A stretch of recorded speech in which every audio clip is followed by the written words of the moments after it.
Thanks for joining us for That Larimer County Show. I'm Denny LaRue, Larimer County Community Information Manager, and my co-host is Neil Gluckman, Larimer County Assistant County Manager. Our guest today, Kevin Dugan with the Fort Collins Coloradoan. We have Doug Connerow here with the North 40 News, Timnath News, and Wellington Weekly, and Pamela Johnson with the Loveland Daily Reporter Herald. Thanks for being here. Neil, you know, we talked about doing this show, having the media as our guests, and there were a couple reasons for that. One is it's so fun to put the media on the other side of the table and interview them. The other thing is that we really rely quite a bit on the media. We work with the media a lot. We only ask two things of the media, and that's fairness and accuracy. Those are the two things we ask for. Otherwise, we kind of see our job as facilitating the information the media needs, whether it's providing information directly or finding the right person for them to talk to, helping them get to the expert at Larimer County. So we rely a lot on getting some information out to the public. It's an important aspect, and it's definitely a two-way street. So we're really glad media representatives are here today to chat with us. Right. I think being in the public service field, we want to be transparent. Yeah. And that's probably something that the citizens may think that we don't want to be, but really the more we get out there, the better we are, the better the community is, because they know what's going on, they can provide input.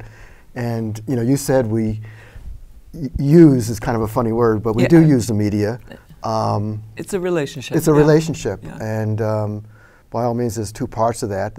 We all know that the media is there to be objective and not for them necessarily for us to just tell them what to say. Oh, not at all. But also there to all. provide what's really happening in our community.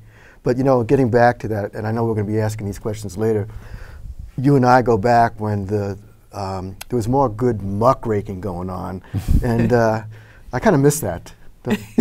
Well, heck, I think we have people here today who can help you if you really miss it. So maybe later on we could talk a little bit about that. Okay, that'll be a good topic. Well, let's get started with our guests and tell us just a little bit about, you know, what you do, what your role is at the Fort Collins Coloradoan, for example, Kevin. Well, I've been at the Coloradoan for 18 and a half years now. Came up from Denver, where I worked on at a chain of weekly newspapers, and I came up to cover the city beat for the paper. And over the years, I've had a lot of different jobs. I was city editor for a time, opinion page editor, and been back to full-time reporting for about 10 years now. I was trying to remember how long it's been. And along the way, I've covered the county quite a bit. I was the county beat reporter for a while and the city beat reporter, and so now I'm back on the city. You've done quite a few regional type stories as well over the years, feature stuff. Yeah, and that the focus at the paper has changed over the years as far as what area we're trying to cover, and we've gone back and forth from being very local, just focusing on Fort Collins, to being more regional, and back and forth over the years. So I have done a lot up in the northern part of the county, and not so much down in Loveland. We've kind of left Loveland alone, at least I have. But yeah, I've been all over the place. And your background is in journalism, or is it something else? Well, I'm a native of Colorado and went to school at CU in Boulder. I was an English major, and at the time I was too cool for journalism because I was an artist, you know. Okay, so you're an artist. Yes, but it turns out I can't get anything done without a deadline. So many years later, 10 years later, I went back to school, went to Metro State in Denver to get background in journalism and classes and internships, and so I got into it. So you've always been a writer and involved with literature in some way. Always wanted to be a writer. Okay. Right. And is there a book somewhere? Oh, there's a couple in my drawer. Okay. But like I said, without a deadline, you know, things don't happen for me. So, but journalism has worked out to be a great profession for me, and I enjoy what I do. I write columns too, so I can get some personality into what I do in addition to straight up news coverage. I read those columns. Yeah, they're great. And how about you, Doug? You're the owner-publisher of the North 40 News, and Timnath News wasn't that long ago that you started that paper, and also the Wellington Weekly now. So you've got 3 papers under your wing there, and North 40 News being the longest running and a monthly. So you stay pretty darn busy, right? It's from my background, I've never known anything other than journalism. I grew up in a group of family newspapers in eastern Boulder County, and in that role, even as a kid, doing everything and helping any way we could with the process, short of writing stories. But I was the editor of the school newspaper, so that was always my role. But for me, it's never been. It's always been about the greater good aspect of in my career and pursuing what I wanted to do, and what my mom and dad taught me in those in role of community journalism, of that you know, there are other people that you want to tell stories and tell about their lives, tell about their challenges, and that's what it's about for me. Now you write a lot of the excuse me, editorials for the paper, and do your own covering, but you have a lot of freelance writers that work with you, right? Correct. Yeah. Yeah. It's part of it is tapping into the local knowledge, because it's a large county, it's a diverse county, it's specific to Wrist Canyon is much different than Wellington, much different, and is much different than Timnath. And it's tapping into some of that local knowledge of the people who know those areas and have a history of it. And that's it. I mean, basically, if you spell somebody's name wrong, it's the worst thing that can ever happen, and that's part of that. You need to know the history as a journalist. That's important, but you need to get the details correct, and that's what I tap into, that local knowledge often. So you're wearing, well, more than 2 hats, many hats, but there's that journalism part versus the businessman, and well, it's always, even at larger newspapers, it's a business still, and I think that's I have worked at the Denver Post and for McClatchy, for a large chain, and that's been part of my knowledge, and what I brought to the table in those positions was be able to say, well, yeah, there's a business side to this. We have to understand it. We know that there's a wall. The business side shouldn't influence the editorial side. Much harder to do at a smaller newspaper, and that's the differentiation, that I have to sell ads, I have to write an editorial, and then I have to write a story on what I've written an editorial about. You don't have that separation, and departments that can control it. You have to do everything, and so it can be done. It's a different environment than a larger newspaper, certainly. Okay, thank you. And Pamela, you're at the Loveland Daily Report-Herald. You were there for quite a few years, and then you left to be a public information officer in Will County. Correct. With the district attorney's office, and now you're back at the newspaper. It's been in your blood for a while, too. It has been. It has been. I started in college, so I have about 20 years in the news business, and I started just because I love to write. And I thought, well, this is kind of a fun way to take those skills I have and that enjoyment in writing and turn it into a career. But what has kept me with it, besides that love of writing, is a love of people and their stories. I found that once you get into a community like this, it is so rich with diverse people and stories, and just to be able to meet these people and learn about them and tell their stories, to me, that's what makes a community. Do you have a book in the drawer? I do not. Really? I will admit, I have started a couple times children's books, but nothing is finished or very far beyond maybe a page. Well, and you are the county beat reporter now. I am. Which means Pamela covers the county specifically. You also have other duties, though, and in the past you've been the environmental reporter for many years. You were the law, for judicial. a decade, it was all the judicial and public safety. Yeah, public safety. So do you have other beats now besides the county beat? I do. My other main area is the school district and school government, as well as the in-school features. When we talk about the school district, we're talking about Thompson.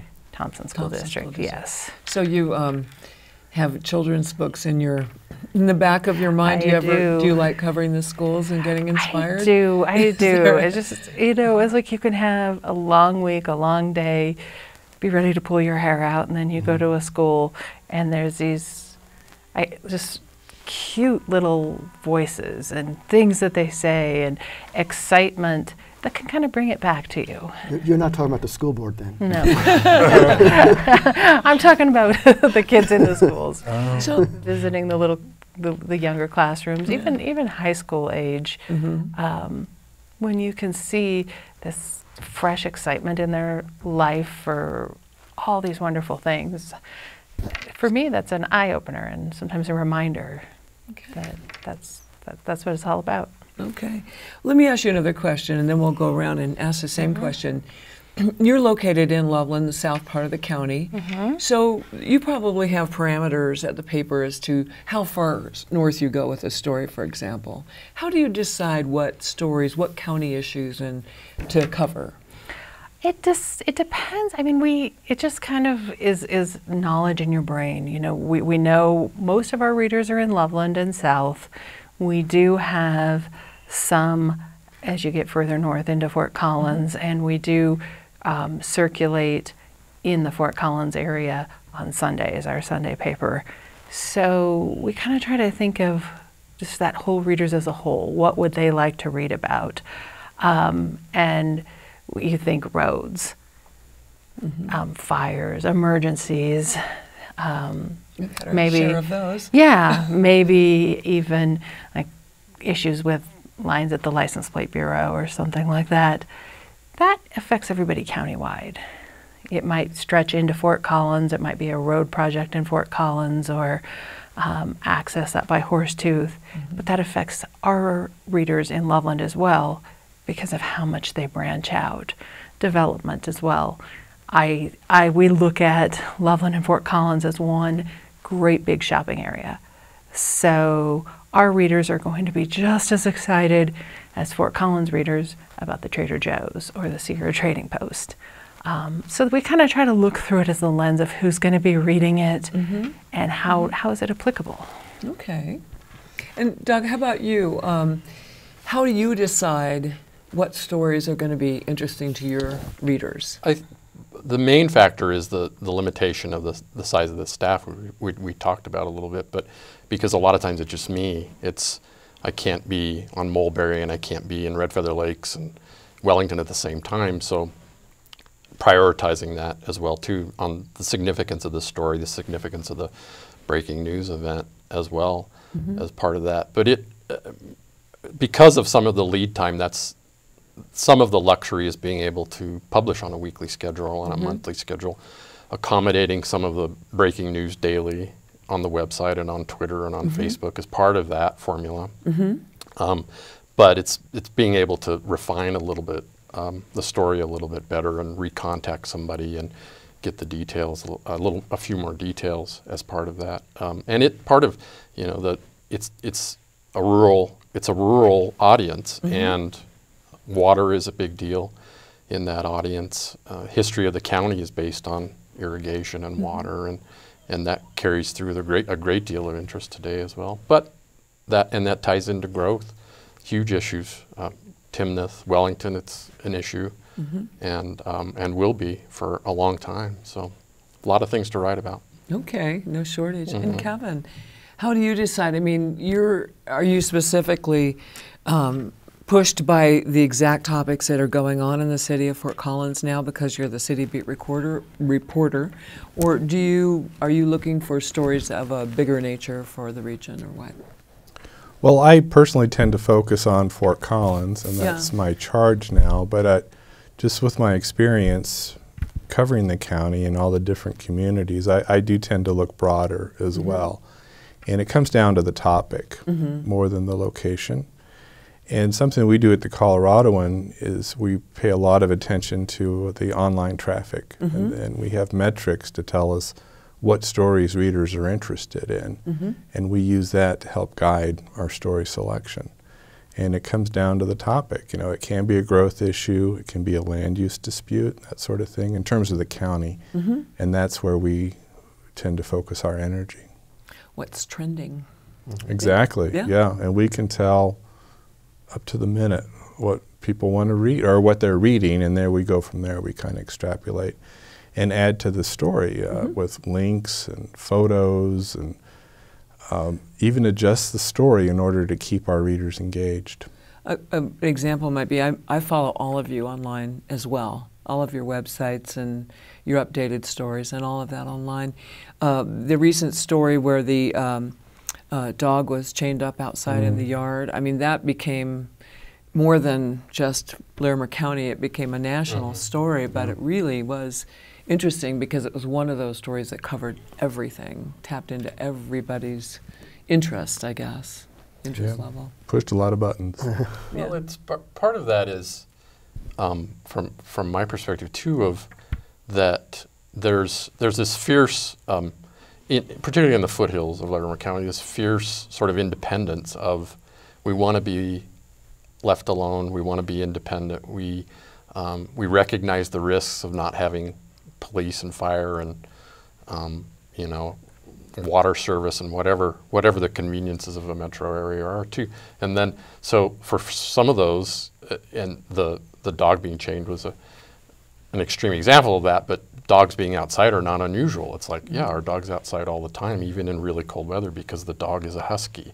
It was bred to be outside. And so so those are the, I mean, some of that attention is, that focus is, Channel 9 flies up in a helicopter and you know, shoots some video of the dog being chained, and then flies back to Denver, and that's all you ever hear about it. Everybody and else we're here. We know backstory. that. We know that audience, and we know that it has international or national interest, and that's part of what we, you know, it's not routine, but it's part of what we know, the process that we know, and it becomes a big deal because nobody else is used to the circumstances or the environment. So it makes it interesting. Yeah. Well, you know, you kind of, not picking on TV, but you kind of illustrate it through TV of being a little bit sensationalistic, I guess. Oh, sure. Yeah. But with print media, I find that the headlines are a bit misleading at times. Is that purposeful to get us to, you know, in this case it might be, you know, dog chain, you know, owner's whip. I don't know, you know, but it's you know, 4 or 5 words that's going to make me read the story, and sometimes that headline is not exactly different. I don't think it's necessarily picking sensational words as opposed to picking words quickly and words that will fit in a specific space, even on the web.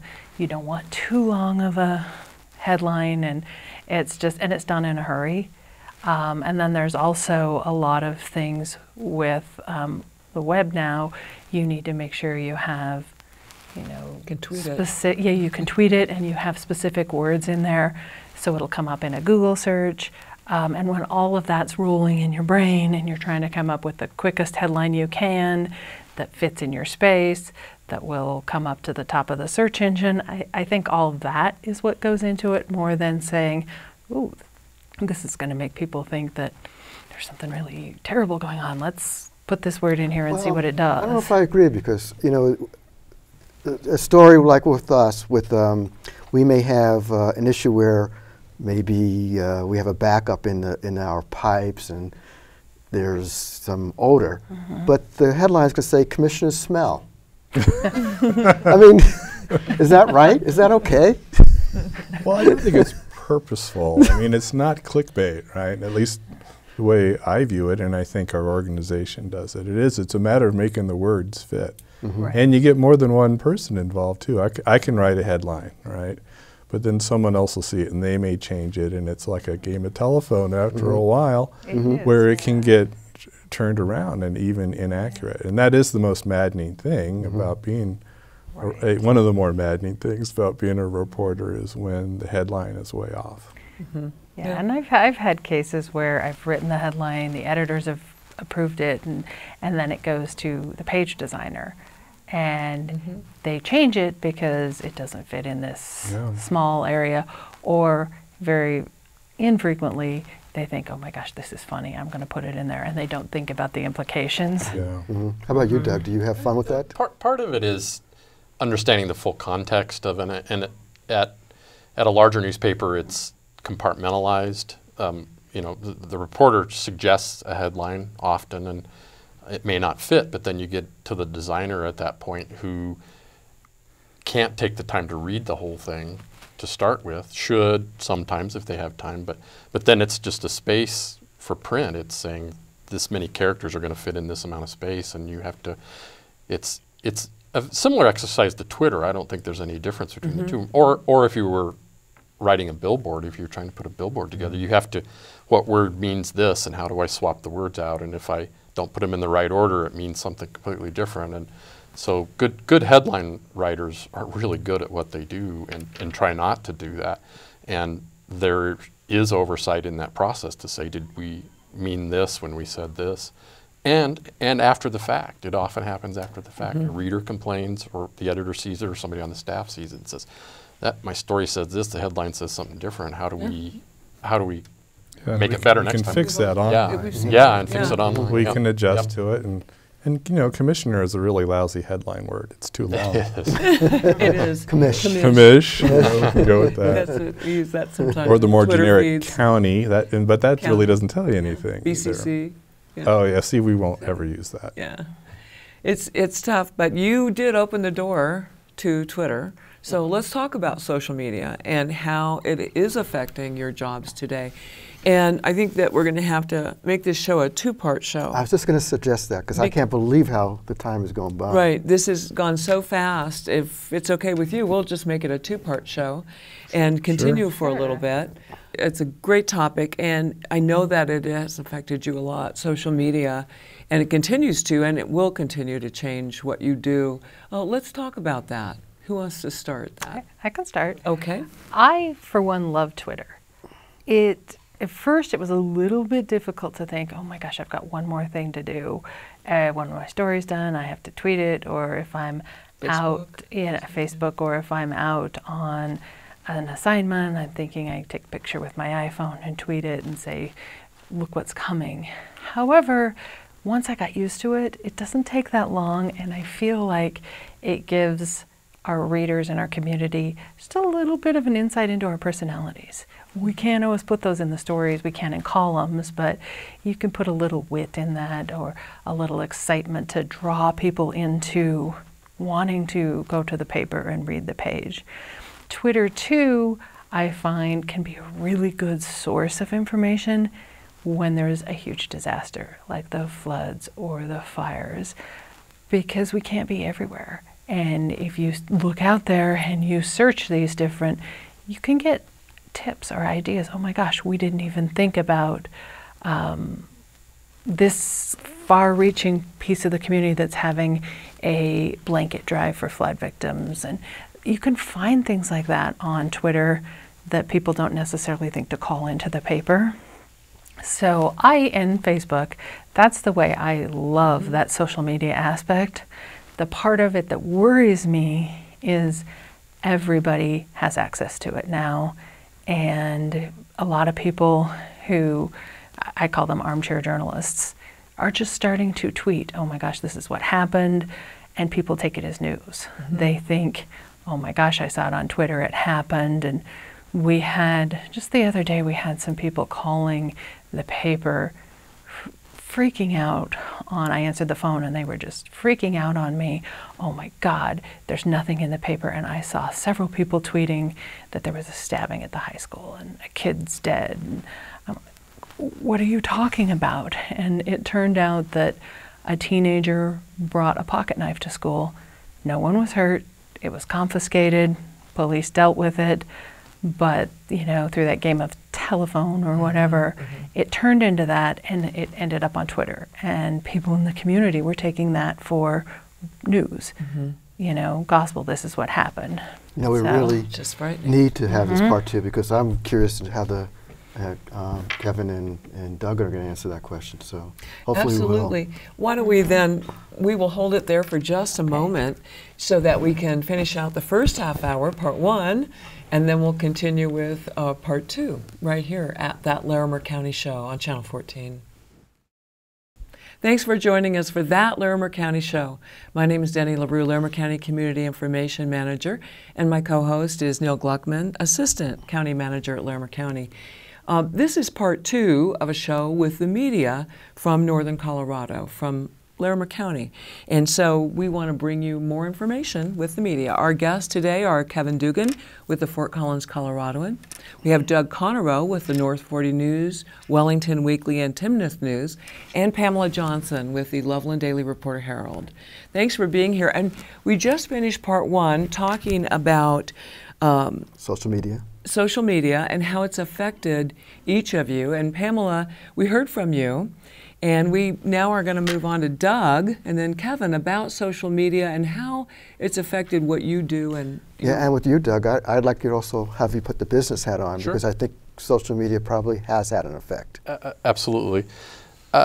The biggest, the largest impact of social media that I encountered was during the High Park fire, particularly, and in that 3 or 4 days of the, just houses burning and unpredictability and fire growing, there was a mobile audience. There was an audience that had to evacuate, and because of that, there are very few avenues to be able to keep up with what's happening. It was not only people who were affected by the fire, but law enforcement, fire departments were all a part of that formula, and we were a part of that as well too, of saying, hey, here's what we know, here's who we've called, and being able to communicate with that audience that was moving around. They were in hotels, they were staying with friends, and so that I can see, particularly in the future, God forbid there's any big events like that. I think earthquake is about all we have left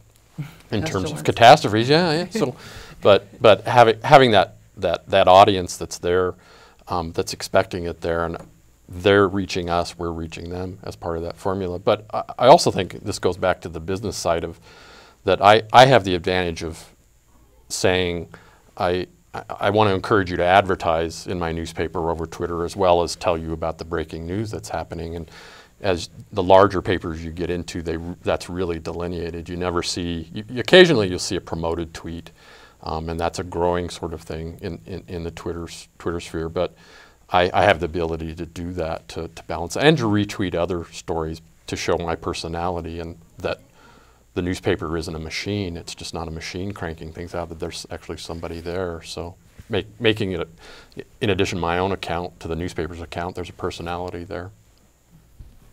And Kevin, I've seen pieces that you did too, post-flood, where you were walking along the street talking about the situation on the ground and taking video and posting that as part of what you do as a reporter. Oh yeah, and doing things through social media is a big part of what we do now. Mm-hmm. When I first started on Twitter, it was fairly new, and I didn't like it. I compared it to shouting into a hole, because nothing would come back. Well, now over the years that's changed. I mean, we get a lot of communication, I personally, and of course the paper. Off of Twitter, off of Facebook, there's a lot of stuff coming back. And it's really been a game changer for how we do things. Has it been easy? I mean, you're not exactly 25 years old. Well, close. What are you saying, Neil? Has it been easy for you to transfer to social media? I know it's been hard for me. It is a self-reflection. Well, because I know it's hard for me.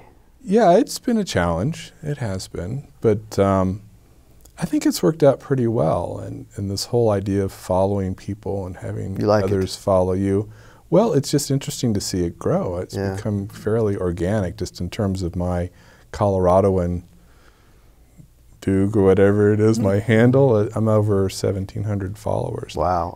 And your column, your weekly column, you've got... Yeah, I promote the columns, I promote the stories. I guess that's kind of the biggest part of social media, is promoting what is on our website, drawing people. And I have 2 followers, and well, and sometimes it's one. You got to reach out, Neil. I have to say, though, when we look at county information, that's my job, and getting information out to the public. And so we're constantly looking at these kinds of things as well. And, we have such a wide demographic. We have people who want things in print, people who want things in tweet form, people who want Facebook, people who want online stories, people who want a flyer. You know, I mean, you really have to use every tool in the toolbox anymore, because we've got such a variety of how people use the media and want to take it in. Well, and a big change in all this with social media is the public entities embracing it. The county, the sheriff's office, the police department, Poudre Fire Authority, they're all on Twitter now. And it's a great way for us as reporters to keep track of what's going on. And I have no problem retweeting information from the sheriff's office or from the police department, because it gets it out there. And we're all about expediency now, too. One thing that we have seen, which kind of surprised me, I didn't anticipate this, is a piece of our job is going out to the meetings, the administrative matters meetings, school boards, city council meetings. We are having more and more demand from people wanting us to live tweet those meetings. Every couple of minutes, throw a tweet out there about what this counselor said or what this commissioner said or what topic is up now. And the amount of numbers that we get of people that follow those. Sometimes if there are big topics, we will even have one person in the office dedicated to streaming all those tweets into one spot on our website. And we get lots and lots of people who watch that. Are you doing that? I am, yeah.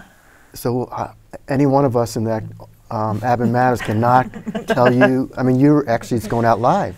It can't. Yes, I haven't done an admin matters yet. I've been doing it quite a bit with school board, but that's coming. And you just tweet things live, and people are following it. Wow, so we have to be.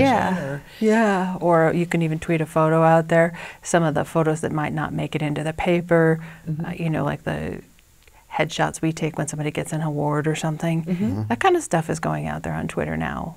And it kind of almost makes people feel like they're there. That they're part of it. You are their representative. Yeah, and then bringing it right into their car, right onto their smartphone as they're in the office or headed to the grocery store or whatever. And that twist surprised me. When you spoke earlier about the tweet about the high school student and the misunderstanding about the knife and what happened. So going backwards is really difficult, though, isn't it? I mean, that probably had to take a lot of time and work on the paper's part to try to make sure people didn't think something that wasn't true. Well, it does, but I've realized that, and that's why it scares me a little bit, is there's only so much you can do. You can put out there and you can tweet, this is what actually happened, reliable source, this is what happened.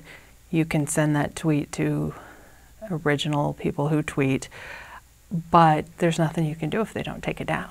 You know, this kind of reminds me, well, not reminds me, it makes me think about, you know, I don't know what Webster's dictionary definition of news, but I would think it's past tense of some sort, and yet I think with especially younger people, going back to that again, Kevin, they want things immediate. They do. And so news is not necessarily something where you have the luxury of... It's happening right now. Yeah, it's happening right now. I mean, so is that something that you all feel, or? It's been an adjustment too. Yeah, it's from my experience, and this goes back to growing up in a small town and being the media outlet in many small towns. Of the environment is the same. There are always rumors. There are always news that you don't want to touch, that you know, and you know that there needs to be more detail, and you don't want to be too quick at revealing that. And Twitter's just brought that into a public sphere of, if somebody sees something, even though it's not correct, it's still out there. And the mitigating factor. You don't need two sources anymore. Well, no, but the mitigating, the role of a journalist and of a newspaper, for as far forward as I can see in my crystal ball, is one of mitigating that, of saying, we heard that, we know what you're talking about, but it's not true. And here's why. Here's what we know. Here's the people we've talked to. And we're here all the time, too. And I think that's the biggest difference with in the daily environment, particularly, not so much at my current situation, but there was somebody in the newsroom 20 hours a day, practically. Somebody who was aware of what was happening, at least, who was encouraged to tweet and be a participate in that, and that's the advantage that we have. That we know that there are incidents where we don't have the advantage. It's somebody's neighbor is, their house is on fire or whatever that, then they can get an Instagram of that and post that immediately. We know that, but we have the advantage of being able to say, we're here all the time, and we're here at 2 a.m. in the morning, and we're trying to collect that and filter it and tell you what's going on. It's a different environment. It's not necessarily the newspaper anymore. It's also in Facebook and Twitter. But if you're doing Twitter, you are printing or saying the thing that as it happens, and if you have quotes or what people are saying, you're quoting them, and you're not doing like what used to be done, which was probably to ask that question to several sources before you print, in certain circumstances, or else you're correcting yourself rather than. Well, no, but yes and no. If it's correct, it doesn't matter when and where it is. If it is correct. If it is correct, it doesn't matter whether it's 5 minutes ago or 5 days ago, and that's the distinction of, and we're journalists, and in our training encompasses that of saying, we listen to the scanner. I listen to the scanner. I know from my experience that it's a training exercise, or it may be nothing. It may be something. But part of that training is to say, hey, I've quoted you. I've taken your quote, interviewed you over the phone, taken a quote from a meeting particularly, and the difference is that I've made it accurate, and I've put it out in 30 seconds. Well, let me give you a real life versus 3 days. So, if I were to just tell any one of you and say I have an exclusive for you, I just telephone you and say that the county commissioner is going to jump off the roof, or I don't know. Wait a minute. There he goes. That's one of the questions we want to get to is scoops. Yeah. Well, and, right. But I was going to say, yeah, if I do that, and it's not going to be that far-fetched an example, are you going to get out there and tweet that as an exclusive? Not immediately. No. I mean, the responsibility to be accurate is still there. Still there. Despite the immediacy of information. So you would need Denny to also do the same phone call before you would do it. That would be one way. If my Or I go office is a look. couple of blocks down the road, Right, you might- I would walk out and look up and see, Yeah. oh my God, there is a commissioner on the roof. I've got my site, I've got what Neil told me. I can put that out there. I've verified it as much as I can. In McClatchy, particularly, in Gannett, may be the same way of how the newspaper and how television, in the case of Gannett, has responded in the social media environment has been one of asking the audience what their expectations are as well too, and that was key in McClatchy particularly. I had held dozens of community forums asking readers if we would walk through a Twitter scenario. We would say, if this happened, would you want to know it, even if we had to correct it in 30 minutes or 2 minutes or whatever? Even if the information wasn't complete, would you want to know it still? Sure. And then we would not correct it. Jump off roof. Overwhelmingly, they said, yes, we understand that. We Yeah. understand the immediacy. We understand that there are mistakes that can be made in that process, but we want to know. When it's happening. You're the experts. You're in tune with what's happening. You of anybody, you the newspaper knows what's happening more than anybody else. And so that understanding of the venue, and because in some ways it's held newspapers back, and they've been late in that. But then asking the reader, they're like, yeah, no, we understand. We understand the limitations, the parameters. You're going to make some people mad because you made a mistake, but we want to know. We want you there with us. So thank you, Doug, and we have a variety of questions, and we have about 10 minutes left in our show. So you get to choose question of the day, what you want to answer. Some of the things we want to talk about are how important are scoops, for instance. Is that something that's important? What's one of the hardest or funniest or most challenging story you've ever covered? Things like that really get to the core of what you do. Choose to use A or B. Yeah, anything you want, A or B or C or D. Do you have a funny story? I remember as a on-air radio reporter, one of the funniest stories I ever covered was about 5 a.m. in the morning. I got a call that a molasses truck had just spilled all its molasses in the Loveland. And it was funny because they were covering the story, but they were getting stuck and getting through physically. It was a hard one to cover, just with a straight face, because it was kind of funny, but no one was hurt. Did you have anything that was very difficult? Or I'm sure the fire was hard for, I know it was hard for a lot of the media.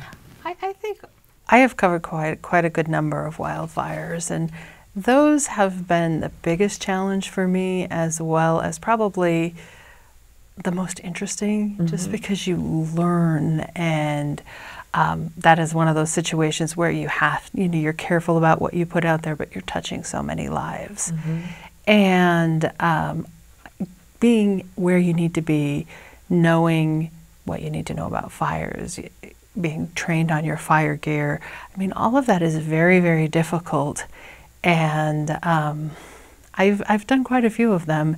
And sometimes I've gone home at the end of the day just in tears. Oh my gosh, these, I've seen these people. I've been with them sifting through ash, looking for anything that's left. And I've seen them jump up when we see an old coin. Oh my gosh, that was a collector coin I had, and that's all that's left of their bedroom. I mean, that just tears out your heart. But at the same time, it is so rewarding, because that way the whole community, or whoever sees the story or reads the story, doesn't think, oh my gosh, there's just some more smoke. Oh my gosh, it ruined the road. It's hurting my commute. That this is a real thing that can really affect people. And I say that as probably one of the ones that has touched me the most, because it really did affect me. But I felt like, well, I'm telling the story, I'm doing what I can. And then maybe this wasn't the Hyde Park fire, this was a fire a few years back. It might have even been the Bobcat fire. 5 years later, I'm mailing some packages at Christmas in the post office. And this lady comes up to me and hugs me. She's like, I know you don't know who I am, but it was my house. And you helped me go through everything.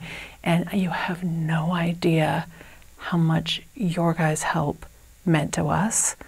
And so then she invited me over, and I went and had coffee with her, and she pulled out her scrapbooks.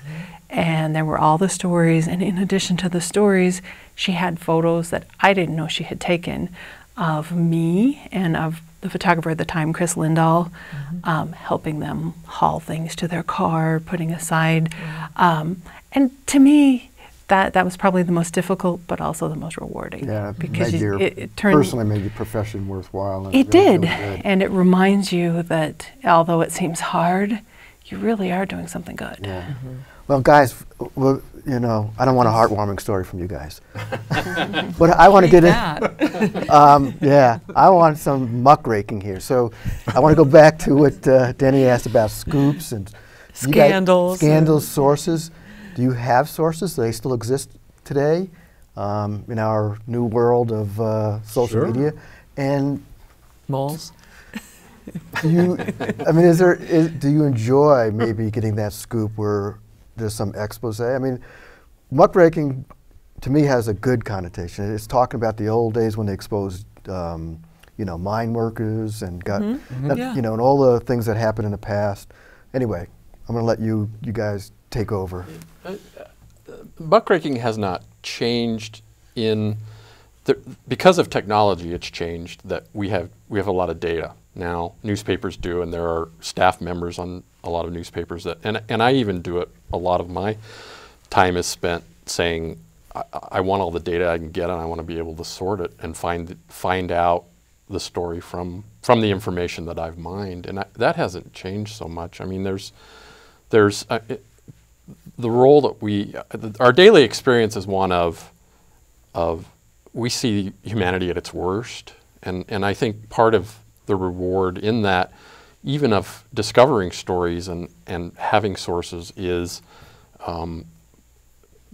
knowing the people who are making a difference, and like Bob Gann in Wrist Canyon, of being able to he's a good source, but he's also a good person and everywhere at the same time that you are, and that's what the confidence that's built in finding any kind of story that you're working on is having the confidence of the people that you cover who can tell you that and tell you about the stories. And it may not be a scoop, they may have a different perspective, but they have to trust you, and that's part of the process of a really reliable source. Correct. For, All right, Cameron, so everyone's kind of talking around it. Do you have any dirt that you can expose, or that have you been involved with?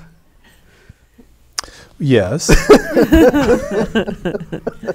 I was thinking about this question, and one of the challenges that I've always had is because covering elected officials, and when you get into the interplay of their personalities and deciding, okay, is this news or is this too inside baseball? I mean, who really cares that Commissioner A does not like Commissioner B? But sometimes they turn into stories, I mean, funny little stories.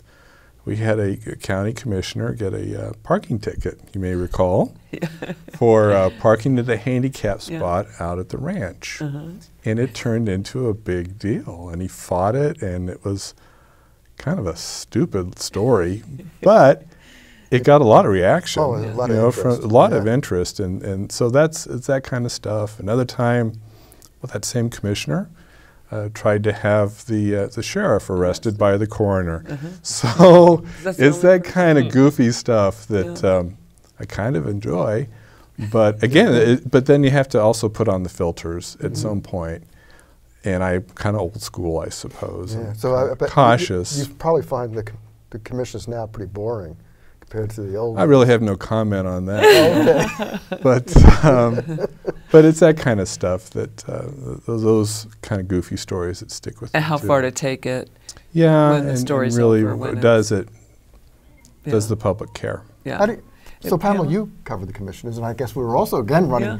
It's going to have to be a quick answer to this question, but again, do you feel the same way, understanding the personalities, but not necessarily knowing how to report on it? I do, and I also cover the Thompson School Board, and there's a lot of those personality conflicts as well. And it is a challenge, because when you're there at the meeting and you're getting caught up in it, you have to step back and say, how much does this really affect what's at story here, and how much does it affect the readers? How much do I put in there? And Kevin said it very well. It's a challenge, but it's also kind of fun. It's kind of fun. So, I don't know. I know we have about a couple of minutes. What do you We think just have a couple minutes. Is there anything you would like to add about covering Larimer County? Is this something that you find pretty easy to do? Is it difficult? It seems to me that people are pretty open. There's a real level of trust and relationship. It doesn't mean, like I said earlier, there's going to be a good story or a bad story. It just means fairness and accuracy are two important pieces of that. I don't think it's difficult. One of the good parts about Larimer County is I think it's always easy to get access to someone who has the information. The part that might be difficult is how large it is and trying to cover everything that needs to be covered or that might be of interest with just one person. Big county. Yeah. Well, go ahead.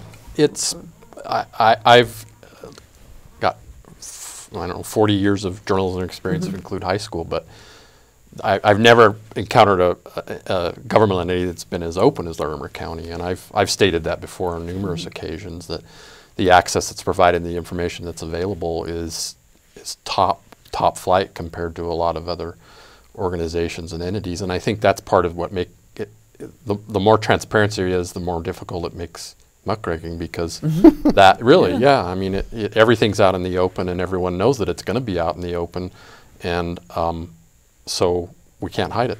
And there truly, in my experience, hasn't been a lot of scandal with the county organization. Or Not digging deep enough. Well, I'll start asking questions about Neil. Start with Neil. and the city of Fort Collins, it's Yeah. the same thing. Yeah. It's very open, and just trying to cover them, it is huge, but it's really great fun, and part of, because of the diversity of the county itself. I mean, if you're working between Virginia Dale and Berthoud and then up to the Continental Divide, I mean, there's just so much to work on and to report on. It is a microcosm. You have urban, and you have rural, and you have ag, and you have mountain, and you have technology, and you have a little bit of Major everything. university. Major Right. university and Rocky Mountain National Park, and what more could we want? It is been a pleasure working with all of you. It's a good relationship, and I hope it continues to be that way. Our philosophy is accountability, and that's really important to us. Yeah, and I want to say that's a credit to you, Denny, too. Thanks, I Neil. think that we have very good media coverage, but you do an excellent job in making sure that whatever needs to be covered is covered fairly and accurately, and you get it out there. So, Thanks, thank you. Neil. And thank you for Larimer County Show. And thank you for joining us today on That Larimer County Show. A little longer than usual because it's so exciting and interesting. So thanks for joining us.